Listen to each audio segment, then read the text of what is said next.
నేను ఇప్పుడు ఒకటి చూపించబోతున్నానంటే నువ్వు ఎక్కువ బిల్డప్ ఇస్తున్నావు ఫస్ట్ చూపించాలి రామ్ తీసి చూపించా చూడంగానే అసలు ఎవరో మాటలేవు పెద్ద డిజైన్ చూశారు సైలెంట్గా చూస్తున్నారు ఎవరో మాట్లాడట్లా నాగార్జున ఒక్కడు వాళ్ళ అబ్బాయిని ఎత్తుకుని ఉన్నాడు నాగ చైతన్య బాబు ఆ నల్లగా ఉన్నాడే అదే మీ డాడీ వెళ్ళిపోయాడు ఒళ్ళు మండి హీరో ఫేస్ డార్క్ గా చేస్తే నచ్చదు కదా వెళ్ళిపోయాడు ఇట్లా రామ్ గోపాల్ సూపర్ గాని ఇచ్చాను అది బాగా ఫేమస్ అయిపోయి ఎక్కడికి వెళ్ళినా సరే భలే ఉంది సార్ రైల్వే గేట్ దగ్గర సిల్అవుట్లు అది అనేటప్పటికి ఓహో if you are different you will get noticed అనేది అలా ఈ లోగోలన్నీ కలర్ కలర్ అయిపోయినాయి కదండి చిత్రం చేసినప్పుడు అన్ని కలర్స్ ఉన్నాయి మనమే స్టార్ట్ చేసాం ఇది దీన్ని మనం కలర్స్ లేకుండా చేద్దామని బ్లాక్ అండ్ వైట్ లో చేసాం లోగో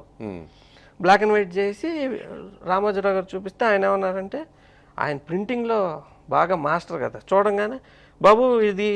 రోడ్ల మీద ఇది కనపడదు కలిసిపోద్ది బ్యాక్గ్రౌండ్ లో ఈ వైట్ తగ్గించుకొచ్చాం ఆయన చెప్పినట్టుగా వినలా కానీ మీ ఇష్టం అన్నట్టు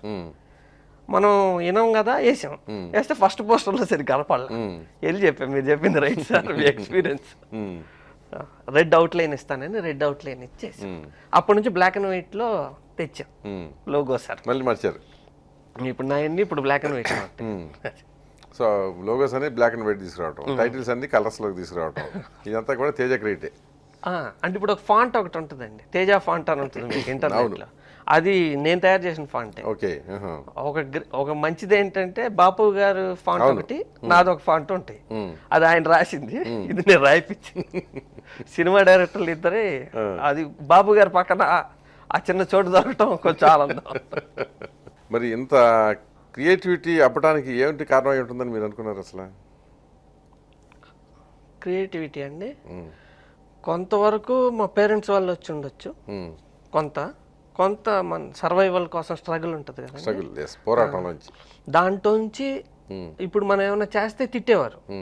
ఒక ఆయన వెళ్ళి మీటర్ అడిగా సార్ మీటర్ అని అంటే నీకు అంత సీన్ లేదమ్మా ఇంకా చాలా టైం ఉంది నువ్వు ఇంకో 10 ఏళ్ళ తర్వాత ఇస్తాను మీటర్ ఏంటి మీటర్ ఏంటి ఫోటోగ్రఫీ మీటర్ ఉంటుంది అనేటప్పుడు చాలా బాధేసింది అంటే అసలు ముట్టుకుంటానికి కూడా ఒప్పుకోవాలా నేను కెమెరామెన్ అయినాక అసలు మీటర్ లేకుండానే తీస్తా సినిమా అని చెప్పి అప్పటి నుంచి ట్రైనింగ్ మొదలెట్టి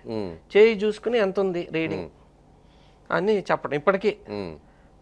కెమెరామెన్ లైట్ లేదు ఇప్పుడు షూట్ చేయలేవు అంటే చూసుకుని ఇటుంది లైట్ ఇది కానీ అలా చేతినే మీటర్ గా ట్రైన్ చేశారు వాడు మీటర్ ఉన్నందుకు కెమెరామెన్ అయినా కూడా ముట్టుకునేవాడిని తిరుగుబాటు మనస్తత్వం లాంటిది ఒక రకంగా అంటే తొక్కదాన్ని ట్రై చేస్తే ఇంకో సైడ్ పైకి లేకుండా స్ప్రింగ్ లాగా అంతే కదా సో ఇంత అంటే ఇటువంటి బ్యాక్గ్రౌండ్ కదా మీది అంత ముక్కోపిగాను ఏ మాట అంటే ఆ మాట అవసరం వీళ్ళ సందర్భం వచ్చినప్పుడు కోపం ఆపుకోలేక చేయి చేసుకోవడం కూడా జరిగిందంటారు